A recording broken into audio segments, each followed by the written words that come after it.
request only. Repeat after me. We are here. We are here. Oh, come on. We are here. We are here. All together. All together. In one place. In one place. We are good. We are good.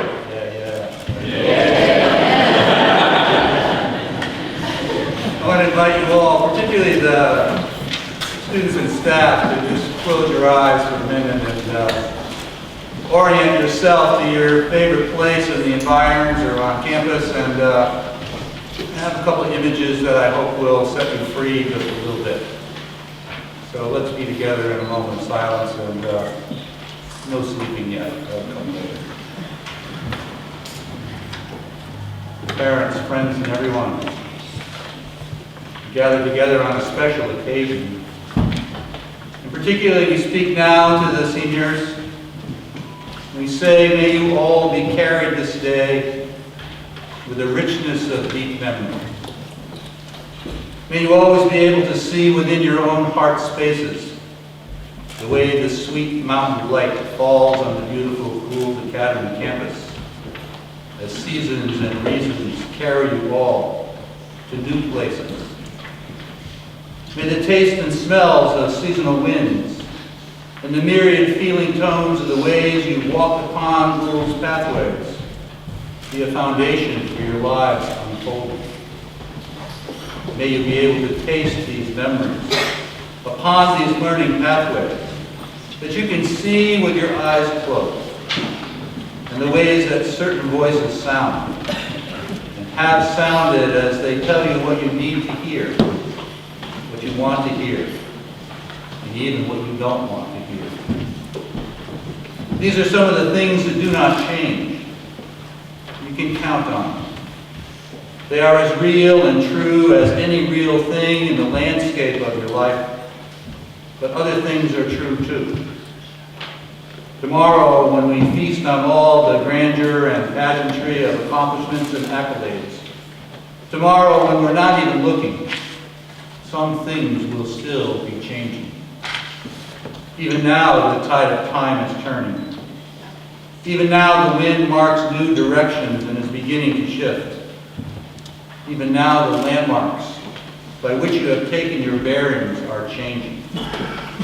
So now, we set aside for a moment or two for reaching inward, not to the summit so much as toward the center. Now, upon this evening of your last full day, in this incredible learning environment, comes a brief instant to begin again to go deep. A moment to hold, to touch the things that do not change, to find in them the strength to greet wholeheartedly all the things that are changing. May you know this change, and may it find you singing now and in days to come.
It says on the program that I'm supposed to do a reading. It doesn't say I'm supposed to do a short reading, but I'll come on to that. Before that, I want to tell a story. It's interesting as I look across all of you today, there's a lot of different ages and stages here today, and I don't mind saying that I'm in the golden moldy oldie group, and you are at the beginning of life. I'm coming up to the place where I'm approaching my actuarial expectancy, and you guys are heading out on new trails. So I thought it would be good to tell a story, sort of a paradoxical story perhaps a bit of a parable. I need a little help. Has anyone here ever heard of the Pony Express? If you have, just give me a wave. Pony Express. Okay. Before internet, before a lot of things, there was the Pony Express. I'm not sure this is a true story, but it's true enough. There was a young, vibrant, powerful, new, #1 rider. He was the best rider in the land. He was winning awards like mad. He was getting accolades. He was never late. He was usually early. And he was proud. Well, one day, while racing across the desert in the general direction of the Grand Canyon, his horse dropped dead. Just right on the spot. Determined he was. He picked up the bags, put them on, started to run off, and he was slowing down, but he knew he didn't have to go too far, because in the middle of this wasteland was a minister's house. You know, a strange clergy person like myself. He went up to him and said, "I need help. Can you help me?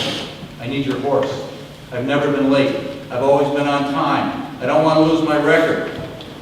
The minister said, "Well, of course, I can help you. I'll lend you my best horse." He said, "But you have to understand that this horse is a little different." Well, who wouldn't expect a minister's horse to be a little different? He said, "This horse does not respond to giddy up. Let's go. It doesn't respond to whoa, halt, stop. It will only go if you say, praise the Lord. And it will only stop if you say, amen. No problem, the young man said. He got on that horse, and that horse took off lickety-split as fast as it would go, and it wasn't too long before he realized that he was not riding the horse, that the horse was in full control of everything that was going on. And he was trying to slow down the horse by pulling on the reins, and nothing was happening. And up ahead, he saw the side of the canyon coming up. There was a great expanse, a great void, and the horse was rolling toward it as fast as it would go. And he's saying, stop, stop, stop. And then he remembered. Just as the horse came to the very end, he yelled, amen, amen, amen. And the horse came screeching up and stopped. And he said, oh, praise the Lord.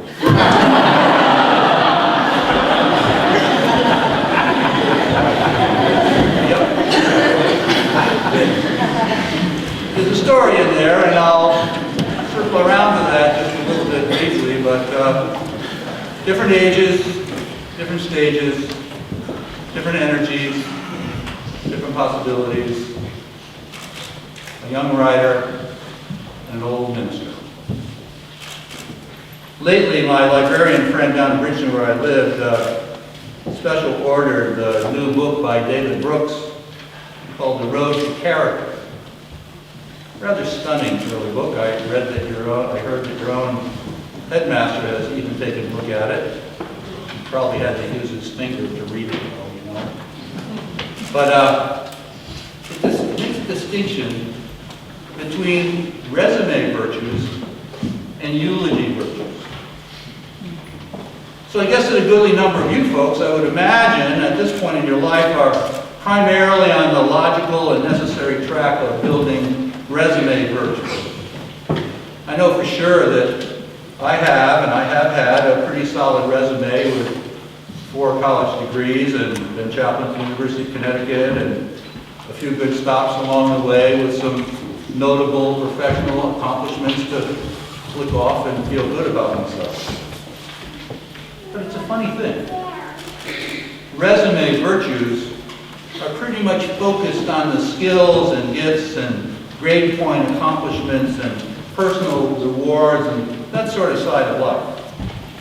It's a time of looking out for number one, being goal and career oriented, with a focus on the externals of things as you seek high status and being set apart from others.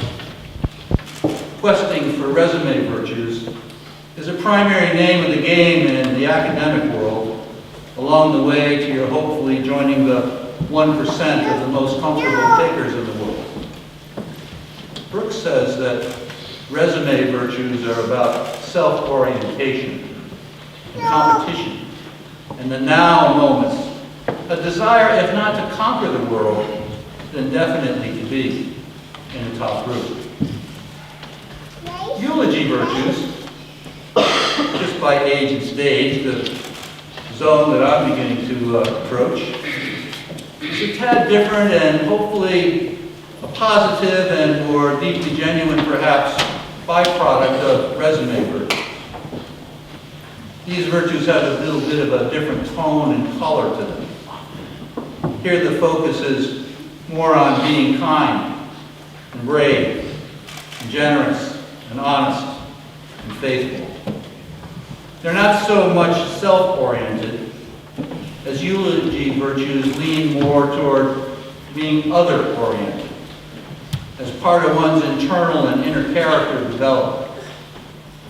Here you not only want to be good, but to do good, to love intimately, to make personal sacrifices as may be necessary, to be other-oriented and to understand some of the depth and range that more often than we can first realize, that over the long run, serving others has perhaps a much greater value than being the best and the brightest and the fastest and the coolest rider in the game. My daughter just graduated from Franklin Marshall College, and she graduated unhappily. She missed magna cum laude by 0.3 1/100ths of a point. about an A- miss. She said, I failed. I don't think so. But that was the resume part of herself. The eulogy part of herself will be going off to Africa this summer to serve in an AIDS orphanage, helping provide means for people that parents died of AIDS. Different kind of energy, for sure. And in trying to console her about how things go, I had come up with a very simple thing, and I said, you know, in life, some good things will happen to you. Some you will deserve, and some you will not. And in life, some bad things will happen to you. Some you will deserve, and some you will not. Some will fall on the resume side of the ledger. Others will fall on the eulogy side. But how you handle the junction place of these instances is what will determine the excellence of your character. It's what will determine how people will remember you, by what you have done and given to others, more than being the fastest rider in the game. So I hope that on the way to your building strong resume virtues, that you'll find that balance point that allows you to think ahead farther down the road and to find a place to marry together the drive and the hardness necessary to survive in a world that is at best confusing. And I hope along the way, when the time comes to give up yourself for the betterment of others in the world, that'll be a part of your resume where it said, he knew a lot.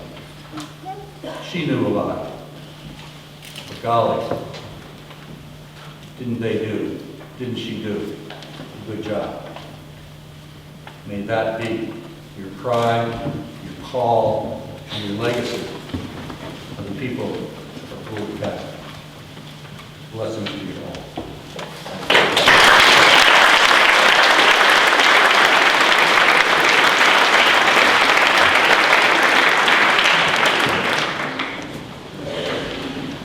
Parents, family members, trustees, colleagues, and students of the class of 2015. It is a great honor to speak to you this afternoon, for today is a big day.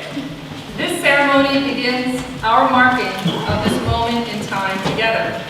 We begin celebrating this class's accomplishments, their talents, and simply the wonderful people that you are. Graduating from high school is a threshold moment.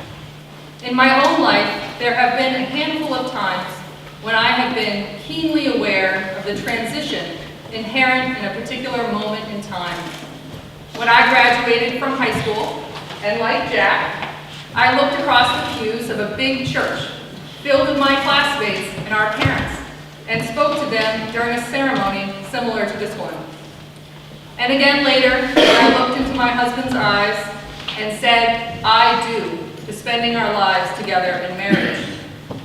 For those who have children, I imagine when you hold your child in your arms for the first time and you realize that your life will never be the same is another threshold moment. One moment begins as another ends. In a threshold moment, we are aware of an ending and of a beginning, both at once and at the same time. Literally, a threshold is the sill of a doorway.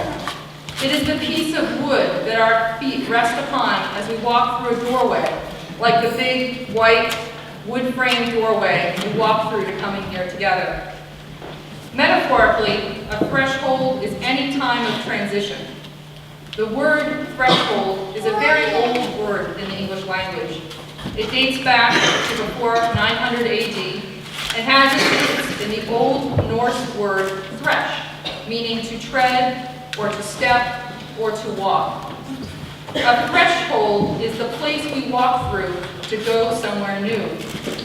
I think of a threshold moment as the time of transition in which we can look back to where we have been, and simultaneously we can look forward, ahead, and catch a glimpse to the place to which we are going.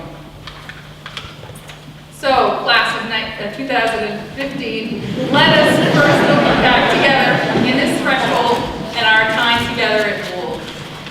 I know many of you are deeply appreciative of the opportunities you have had in the classroom, in the mountains, on a river, on athletic fields, on snow, on the performance stage, on weekend trips, just to name a few of the many places you learn at Gould. Gratitude is one emotion I hope you feel in abundance this weekend. Gratitude for all that has been, gratitude for the parents and family members who helped you to come to Gould, gratitude for the teachers, advisors, and faculty members who supported and challenged you while you were here. Gratitude for your friends who were beside you along the way, and gratitude for the person you are today and who you are becoming. Gould Academy, like all educational institutions, has clearly articulated goals for its students, and the faculty works together to design and provide a program that has the best hopes of achieving these desired outcomes in all areas of student life.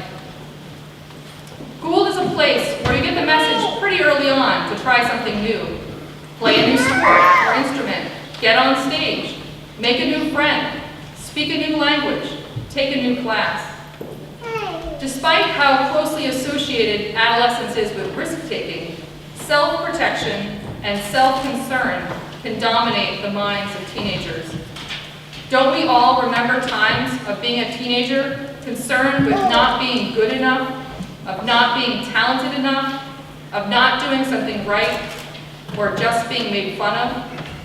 This self-consciousness and fear can hold people back and make us choose to stay with the familiar, the known, and that in which we are most confident.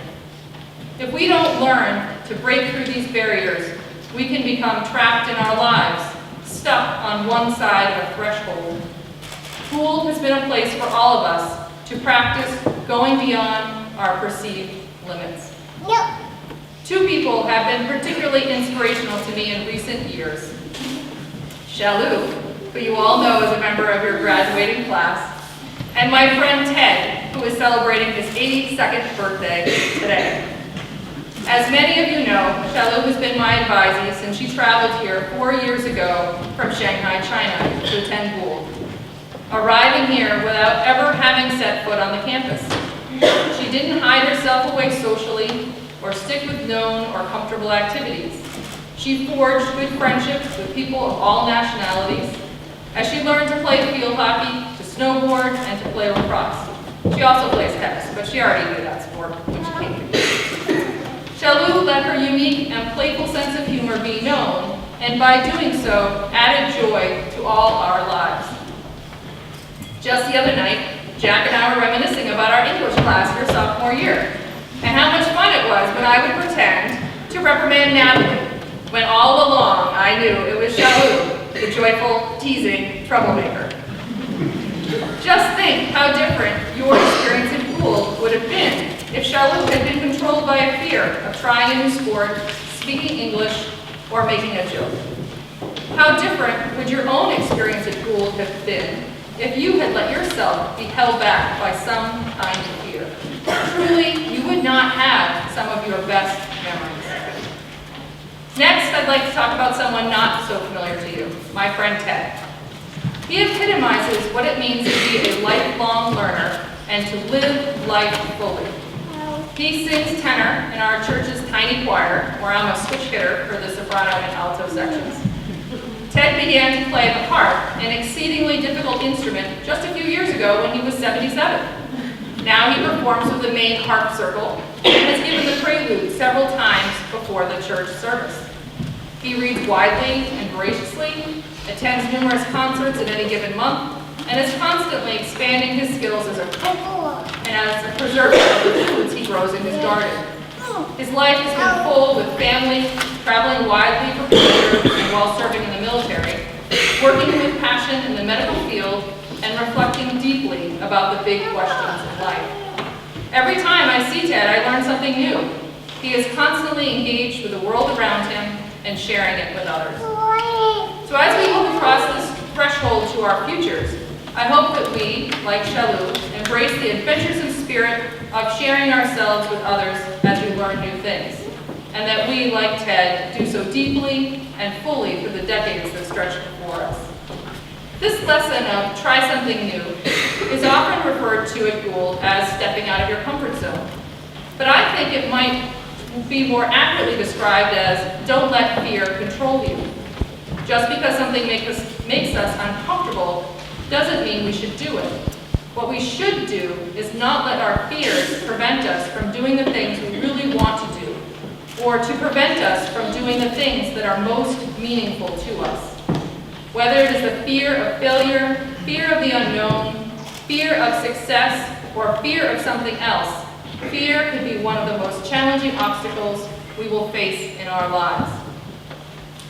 Periodically, I make lists in my journal, and I encourage you to do the same during a slow evening this summer. When I was a little older than you students are today, I made a list of my fears. When you do this, or at least when I did this, I realized how fear was holding me back from living the life I dreamed of, and from fully being the person I was. I do not mean the person I wanted to be, but I mean the person that I already was. Seeing this list in writing helped me to see how I was holding myself back. Once you see that in yourself, it is almost impossible to let fear get the better of you in the future. Shortly after joining the Gould faculty, I made another list. It was of all the things I wanted to do and to learn. This list helped me to see my dreams. Embracing this try something new approach to life, I have learned many new skills with the support of the Gould community.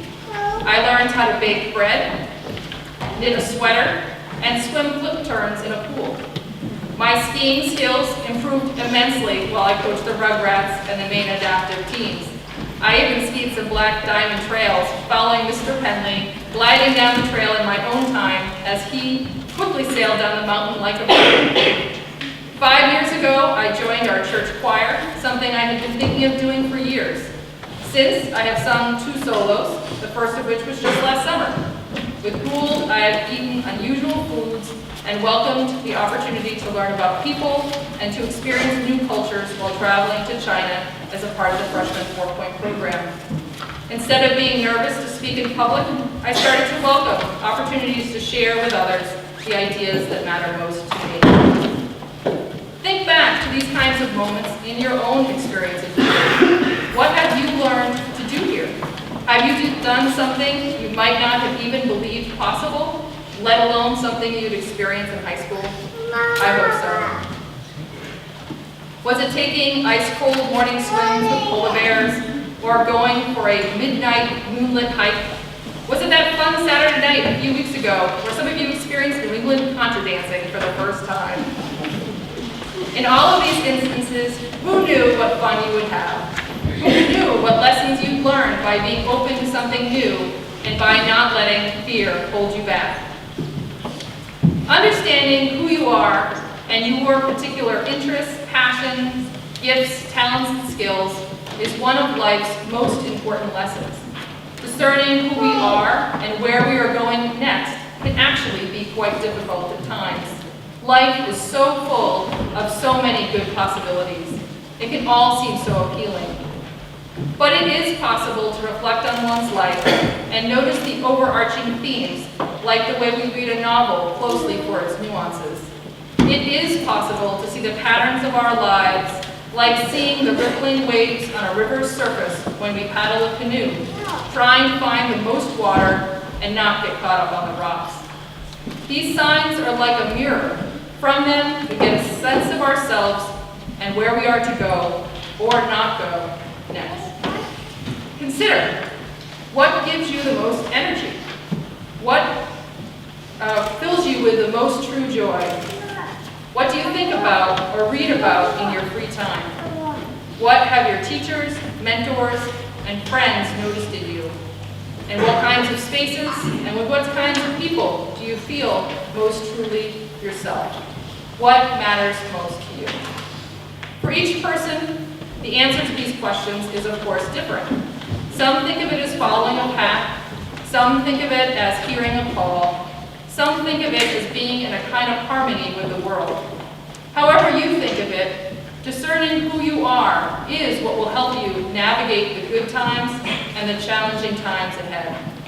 Having this self-knowledge, you can face any situation and not be limited by fear. You can do what needs to be done. When you have a sense of who you truly are and what you are to be doing in and with and through your life, you will have the courage to be steadfast and say yes, stepping through that threshold into your future. I say courage because to say yes to who you really are, and by doing so, be fully alive, is a beautiful and often scary thing. I share with you that saying yes inherently also means saying no. Having the knowledge to say yes to the things that matter most to you also means having the discipline to say no to other things, because they don't lead you where you want to go. They don't support you in what you want to achieve. Or simply, they just don't line up with who you are. From this place of personal integrity, it becomes easier and easier to say yes, and easier to say no. With this self-knowledge, we are able to take that bold step across the threshold from this moment into the next. We trust in what it will hold, not because we know for sure what awaits us on the other side, but because we trust in who we are becoming, and where we are headed. At the end of this ceremony, when you walk out of this building and into the late afternoon, glance back at all that has been for you at Gould, and look out to glimpse the future and all that is ahead of you. For you are standing on a threshold. Courageously step across it and say yes.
classmates have elected me to speak this afternoon, and especially because freshman year, my classmates wouldn't have expected me to be giving this speech.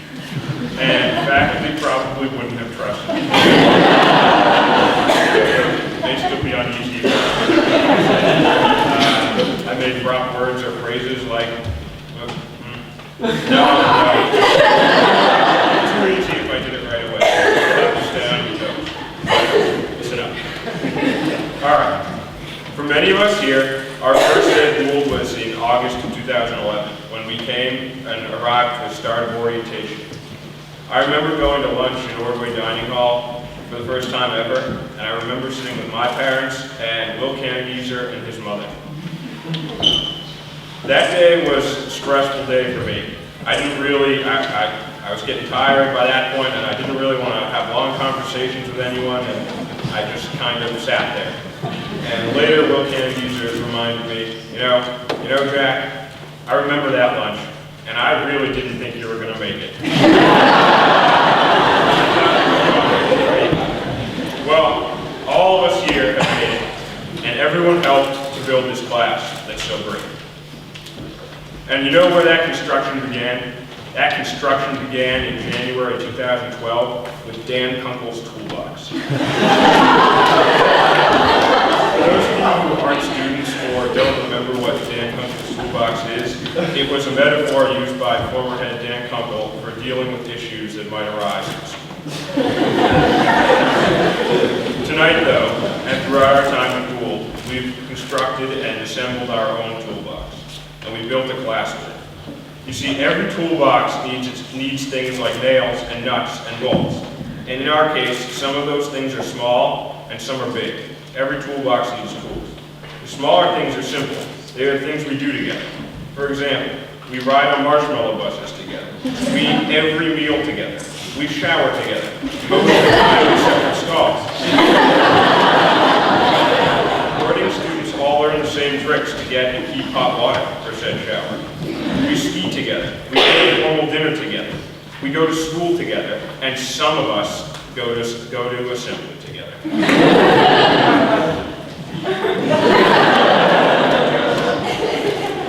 Most of these things may not seem fun or interesting, but they are so important. For a long time, I didn't believe all of these things were important myself. Room inspection, for one thing, was something I never really took seriously or cared about. Then came a day, sophomore year, when Denise Manning and Colin Penley decided that because the room that Jerry Wonchung and I shared was so messy, we should not be allowed to participate in the dorm selection process for the next year. And that was bad. Well, these are things we take for granted, these little things. And some of these things seem so small, but they're so important, and our classes utilize them well. I can assure you all that I can assure you all our foundation was strong from day one of building, and it only got stronger when we added bigger tools. We added things like hiking the Great Wall of China in sub-zero temperatures, and camping in real sub-zero temperatures, and transforming the dining hall into a beach, complete with 2 tons of sand and a volleyball net. And then there are things we have no choice about, but still help us build our class. Things like taiko drums. We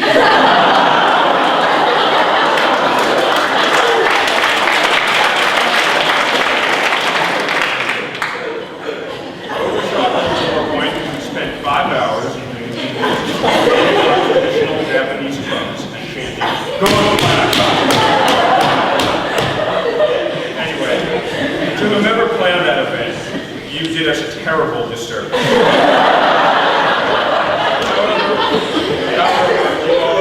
You also did us a great service. How is that possible, you might ask? Well, we suffered through 300 minutes of banging on drums as one class. We learned 2 traditional Japanese ways of sitting, and both of them were painful and difficult. During the one break we had, the faculty blocked the pathways from things back to the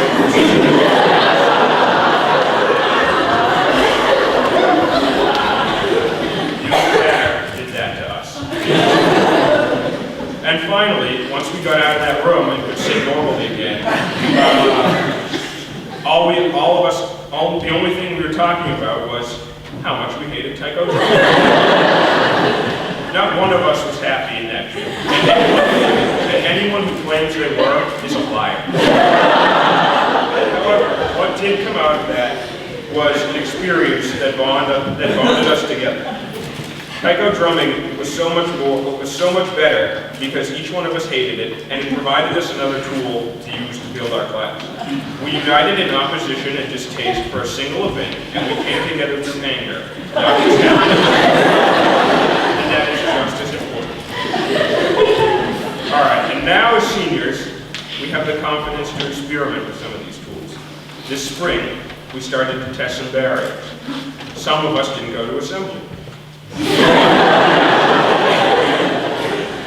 Some of us started calling teachers by their first name. That was interesting. We started testing our relationships with the faculty that already existed in order to see what would happen and build strength and continue to bond with them. We had a short list of teachers to get by their first name too. People like Thomas Whittington, Dave Lynch, Matt Ruby, about 10 others, and then just everyone in general. During this, we made some discoveries. Some teachers were okay with it. Some faculty members even embraced it. Others did not. And then there were people like Laura Parker, who will just always be Parker. This experiment worked in the first place, however, because the relationship tool was already in our lives. We already have great relationships with our faculty members, and we interact with them all the time. The experimentation was just part of the building process. Expanding the capacity of the tools we already had was necessary to complete the process. For example, last night, 5 of us convinced Adam left to watch one last French movie, even though he was unbelievably busy. And he even brought cake.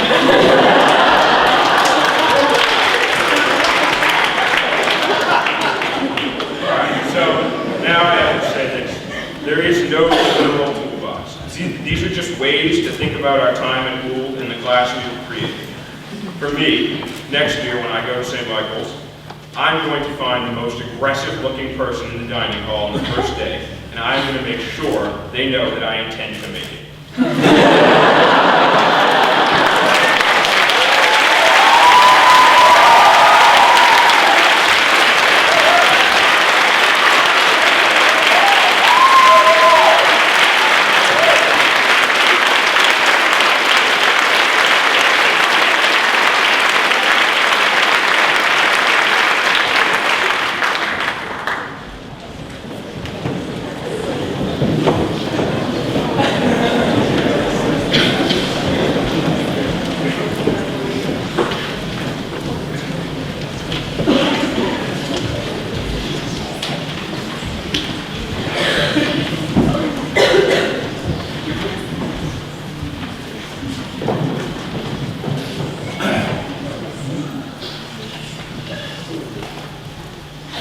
I would like to present the class banner to Mr. Ruby.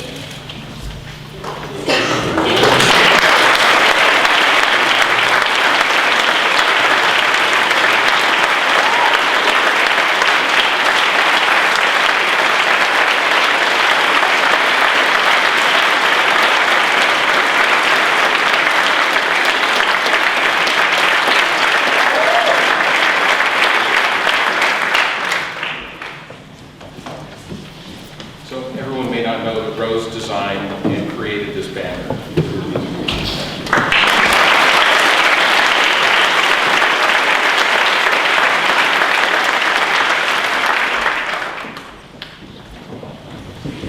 Okay, so this year, the yearbook is dedicated to 2 people.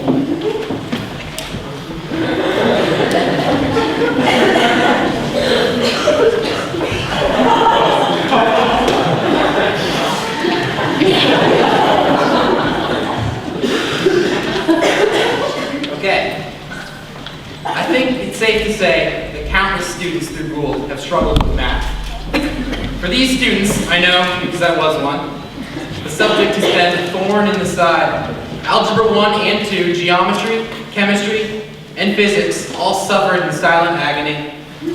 Looking back at these years, I realize any of these less math-oriented students, like myself, who unwittingly stumbled into Ms. Duclos' tutelage, are so very lucky to have been her students. Over the course of our senior year, like Jack said, I think I can speak for the seniors when I say that we desired a less formal and more familiar relationship with our teachers. The first name basis initiative, although present behind the scenes in earlier years, began to be introduced to teachers. I say this now because it feels more natural, leaving Gould, calling Miss Duclos Lorraine. It's not a name called out of disrespect, and far to the contrary, for me it's a sign that I formed a connection with Miss Duclos as a teacher, personally. I'm not alone. Every year Lorraine changes the lives of dozens of students. That's why we, the seniors, chose to dedicate the 2015 yearbook to Lorraine Duclos. She takes the potential of her students to heart. I remember one time last year when the road flooded down by the skate park, Lorraine drove all the way around the flood, taking a big detour to make it to class on time. I, of course, wasn't elated then. But looking back on it now, I am gushingly grateful to the caring, passionate, and dedicated teacher that I was privileged to have been taught by.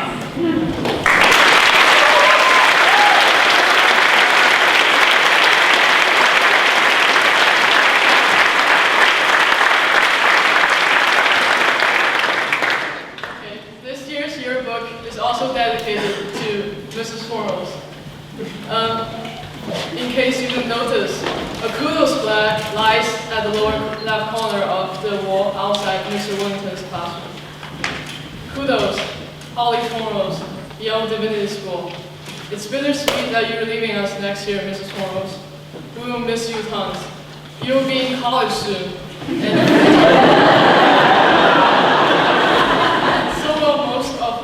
The class of 2015. We're so happy that you're getting closer to your dream, that is to become Holly Tornrose.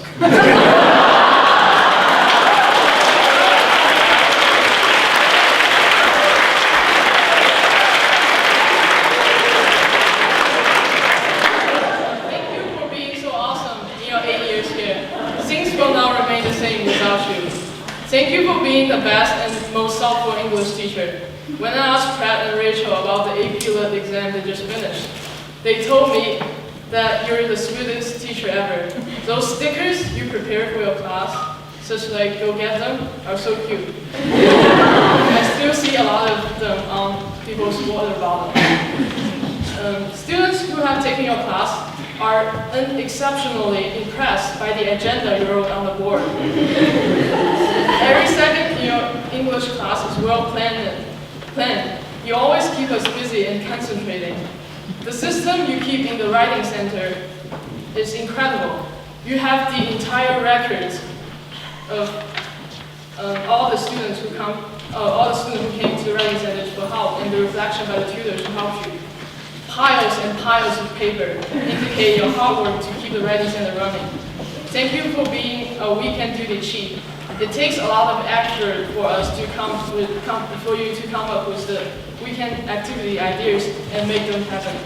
During your last week, weekend duty, according to statistical analysis, over 90 students participated in at least one activity off campus, not counting sports trip.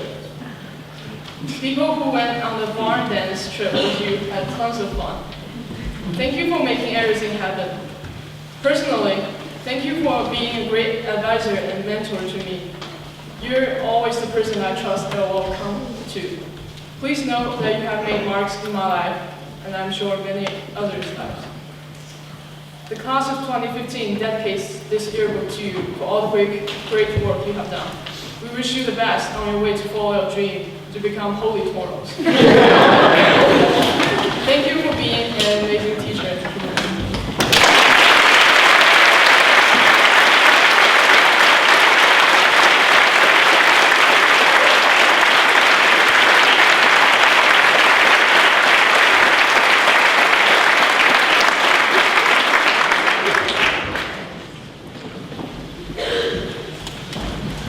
Okay, seniors, say after me.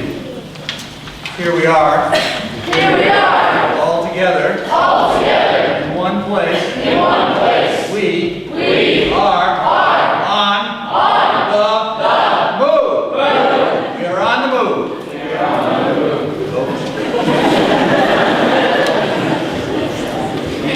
Moment of quiet. We're about done to move on to the next chapter. So the poet praised the blessing of changing weather upon you.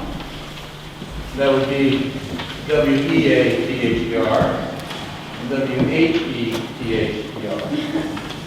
Changing weather is upon you.